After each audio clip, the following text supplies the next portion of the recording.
بسم اللہ الرحمن الرحیم۔ آپ صلی اللہ علیہ وآلہ وسلم نے فرمایا، ایک ایسا گناہ جس سے 80 سال کی نیکیاں ضائع ہو جاتی ہیں اور اس کے لیے دوزخ میں ایک کنواں تیار کیا جاتا ہے۔ مکمل تفصیلات کے جاننے کے لیے ویڈیو کو آخر تک ضرور دیکھیے گا۔ زمین کب روتی ہے؟ اللہ پاک نے زمین و آسمان میں باشمول جن و انس جو کچھ بھی پیدا کیا ہے، ہر چیز کو قوت سماعت اور قوت گویائی عطا فرمائی ہے۔ ہر چیز اپنی اپنی زبان میں اللہ کے ذکر میں مصروف ہے۔ ایسی تمام چیزیں جو اللہ پاک نے پیدا کی ہیں، جب ان کو کوئی چیز عطا کرتا ہے تو وہ اس پر شکر بھی ادا کرتی ہیں، اور جب ان کو کوئی تکلیف پہنچتی ہے تو وہ اس کا اظہار بھی کرتی ہیں۔ لیکن یہ اور بات ہے کہ اللہ نے ایسی آوازوں کو جن و انس سے پوشیدہ رکھا ہے۔ دھرتی یعنی زمین کو ہی لے لیجئے، زمین بولتی بھی ہے، سنتی بھی ہے، خوشی غمی کو محسوس بھی کرتی ہے اور اس کا اظہار بھی کرتی ہے۔ نبی کریم صلی اللہ علیہ وآلہ وسلم نے فرمایا، دو موقع ایسے ہیں کہ جن پر زمین روتی ہے۔ پہلا موقع یہ ہے کہ جب ناحق کسی کا خون بہایا جاتا ہے، مقتول کا قطرہ زمین پر گرتے ہی زمین پکارتی ہے، الہی مجھے اجازت دے تاکہ میں اس قاتل کو ابھی نگل جاؤں۔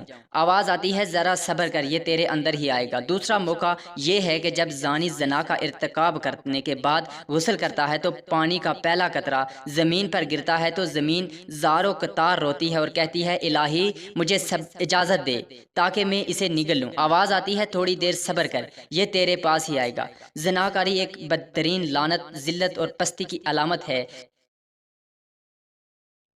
اس کا مرتکب وہی شخص ہوگا جس کے دل میں خوف خدا، عذاب آخرت کا ڈر، آیات قرآنیہ اور احادیث نبویہ کا پاس نہ ہو، اپنوں اور غیروں میں اپنی ذلت اور رسوائی کا اندیشہ نہ ہو، اور وہ نہایت ہی بے شرم جس کی انسانیت خوانیت سے مغلوب ہو چکی ہو۔ قرآن کریم میں زنا تو کیا، اس کے قریب جانے سے بھی منع فرمایا۔ بدکاری کے پاس نہ جاؤ، بے شک وہ بے حیائی ہے اور بہت ہی بری راہ ہے۔ یعنی زنا خود بھی کبیہ اور دوسرے مقاصد کے اعتبار سے کبیہ تر ہے اور ہزار بار لائق مذمت ہے۔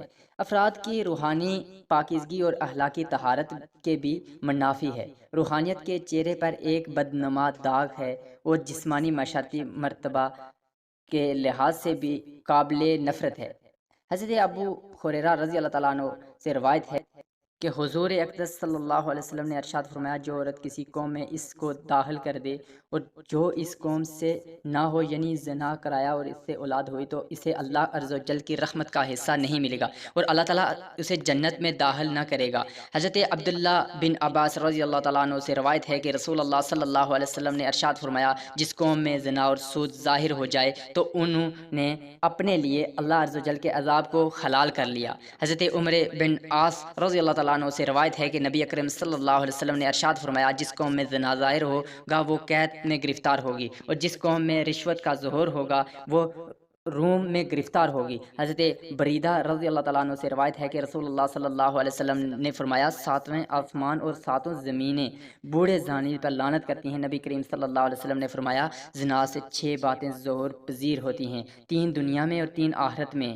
دنیا میں زانی کا چہرہ سیاہ ہو جائے گا، اس لیے اس کے رزق میں تنگی آ جائے گی اور عمر سے برکت نکل جائے گی۔ آخرت میں اللہ تعالیٰ کی ناراضگی میں گرفتار ہوگا، حساب میں سختی دیکھے گا، عرصہ دراز تک دوزخ میں رہے گا، بشرط یہ کہ ایماندار ہو، ورنہ ہمیشہ ہمیشہ اس کا ٹھکانہ دوزخ ہوگا۔ نبی کریم صلی اللہ علیہ وسلم نے فرمایا، جو کوئی آزاد یا غلام عورت سے زنا کرتا ہے، اس کی قبر میں 20 لاکھ سوراخ کر دیے جاتے ہیں، جن سے سانپ اور بچھو اور آگ کے شعلے اس پر حملہ آور ہوتے ہیں اور عذاب قبر میں مبتلا رہتا ہے۔ اسی طرح نبی کریم صلی اللہ علیہ وسلم نے فرمایا، 3 قسم کے آدمیوں پر اللہ تعالیٰ نظر رحمت نہیں فرمائیں گے: 1 بوڑھا زانی، نمبر 2 جھوٹی تقریریں کرنے والا، نمبر 3 تکبر کرنے والا فقیر۔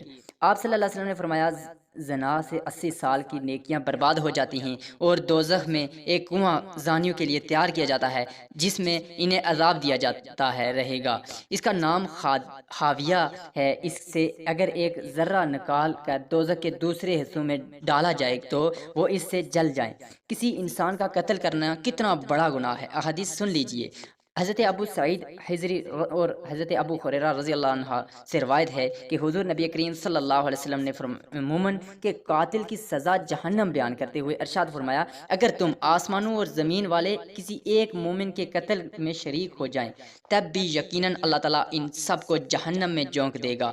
قتل و غارت، گرے خون ریزی اور فتنہ و فساد اور ناحق خون بہانا اتنا بڑا جرم ہے کہ قیامت کے دن اللہ تعالیٰ ایسے مجرموں کو سب سے پہلے بے نقاب کر کے کیفر کردار تک پہنچائے گا۔ حضرت عبداللہ بن مسعود رضی اللہ عنہ سے روایت ہے کہ حضور نبی کریم صلی اللہ علیہ وسلم نے خون ریزی کی شدت بیان کرتے ہوئے ارشاد فرمایا، قیامت کے دن سب سے پہلے خون ریزی کا فیصلہ سنایا جائے گا۔ حضرت عبداللہ بن عمر رضی اللہ تعالیٰ عنہ سے روایت ہے کہ نبی کریم صلی اللہ علیہ وسلم نے فرمایا کہ باہمی خون خرابہ اور لڑائی جھگڑے کے تباہ کن نتائج سے خبردار کرتے ہوئے فرمایا، قتل و غارت گری اتنا بڑا جرم ہے کہ اگر کوئی فرد یا طبقہ اس میں ایک مرتبہ ملوث ہو جائے تو پھر اسے سے نکلنے کا راستہ ہی نہیں ملے گا۔ اللہ پاک ہمیں نیک اعمال کرنے کی توفیق عطا فرمائے، آمین اور